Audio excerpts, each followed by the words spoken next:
Welcome to this technical guide on the MacBook 1466. We are Kelatos Informatica, specialists in technical repair. We collect your device from your doorstep, carry out a free diagnosis, and send you a quote before any repair.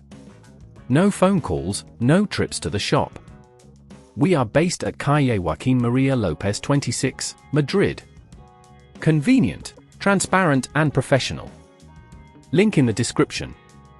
If your MacBook 1466 has a cracked screen, you're likely experiencing some frustrating usability issues. A cracked screen can occur due to accidental drops or pressure on the device, and if left unrepaired, it can lead to further damage or malfunction, making your MacBook unusable over time. Now, let's gather the tools needed for this repair. You will require a P5 pentalobe screwdriver, a T5 Torx screwdriver, a plastic spudger, and a suction cup tool. Additionally, you'll need a replacement screen compatible with the MacBook 1466. First, ensure your MacBook is powered off and disconnected from any power source. Begin by flipping the device over and removing the 10 P5 screws from the bottom case using your pentalobe screwdriver. Keep these screws in a safe place as you will need them later.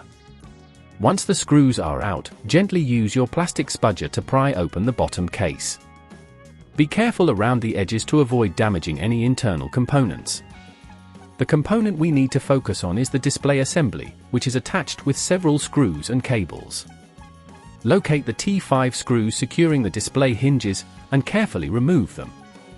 Next, you will need to disconnect the display cable.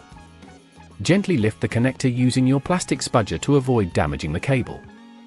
With the cable disconnected, you can now carefully lift the old screen away from the device. Take your new screen and position it in place, ensuring it aligns with the hinges properly. Reconnect the display cable securely, and replace the T5 screws to secure the screen in place. As you do this, be mindful that excessive force may damage nearby components, so proceed with caution. Once the screen is secured, it's time to reassemble your MacBook. Place the bottom case back on and replace the 10 P5 screws you removed earlier. After securing the screws, power on the MacBook to check if the new screen is functioning correctly. If at this point you feel it's getting too tricky, remember that at Kelatos we collect your device from your door and return it fully repaired. To prevent future screen damage, consider investing in a sturdy case or a screen protector. Also, be cautious when handling your MacBook to avoid accidental drops. If you'd rather not risk damaging your device, at Kelatos we collect, repair and deliver back to your door anywhere in the UK. Link in the description.